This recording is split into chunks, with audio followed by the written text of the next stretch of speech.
I've been qualified 15 years and have specialised very early in rehabilitation of any injuries, orthopaedic, muscular, and have been a physio manager at a hospital, gained a lot of experience, worked closely with consultants and GPs, and now run my own practice. I have had a lot of hand experience in my training, in that I worked in South Africa on mining hospitals, and most of the injuries are crush injuries of the hand.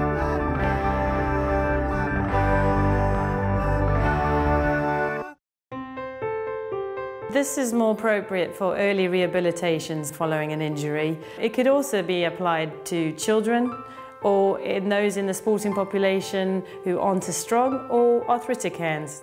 It comes with a pink ball, so easier to squash, and then it comes with a pink and a yellow band, and both of these are a lot easier to pull apart. This pack, which includes the blue ball and the blue and green bands, is more appropriate for the sporting population or final rehabilitation of patients, because it requires stronger resistance to either squash the ball or open the band. Thumb extension is movement of the thumb away from the palm.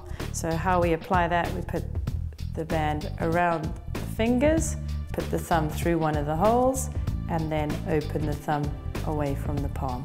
This is particularly useful with tenosynovitis of the thumb, arthritis of the thumb, and just generally in most hand injuries. Wrist extension is the ability of the wrist to bend backwards, and how we apply that to the band is we slide one hand through the band, the other hand underneath, and then we will bend the wrist backwards against the band. This is particularly useful for injuries like tennis elbow. Finger extension is the ability of the fingers to bend backwards at that joint.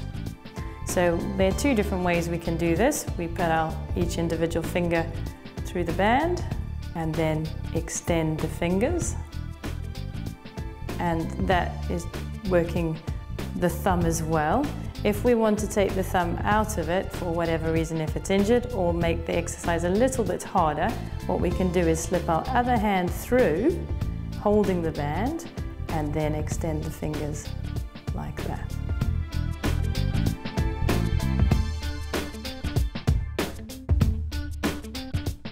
So the next important grip is called the key grip, which is that movement there, which is very functional in most applications that you do every day. We put the ball again in between the index finger and the thumb, and then we squeeze it like that, trying to keep your fingers straight. This is a functional grip because once you lose strength in any part of your hand, you lose the ability to do these grips. The pincer grip is that grip, again, gives us a lot of dexterity. So how we go about strengthening that is we put the ball between the fingers and squeeze, and obviously we move it along the hand, doing each finger individually. The power grip is the grip we all do hundreds of times a day and know, and how we apply that is we put the ball into our hand and then squeeze it as hard as we can.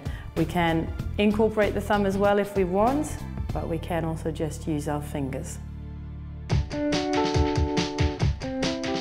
Once we've strengthened the individual muscles, we can combine the products and strengthen the hand more functionally. So we put the ball in and have the band around the fingers. We squeeze the ball, straighten out the fingers. That is generally good for functional hand strength, so incorporating all those individual muscles that we strengthened before. Having them together means you can work both flexion and extension of the hand and all the other associated movements that you require, which is what gives us the dexterity. So having the two together is fantastic because you can send someone away working both elements. The main thing with exercise is you need to do it constantly through the day. And the nice thing with a hand trainer, it's quite easy to take it with you. Considering all the things it can achieve, it would really make sense to most people who have a hand injury to purchase one because they will really see the benefits after using the product for a few weeks.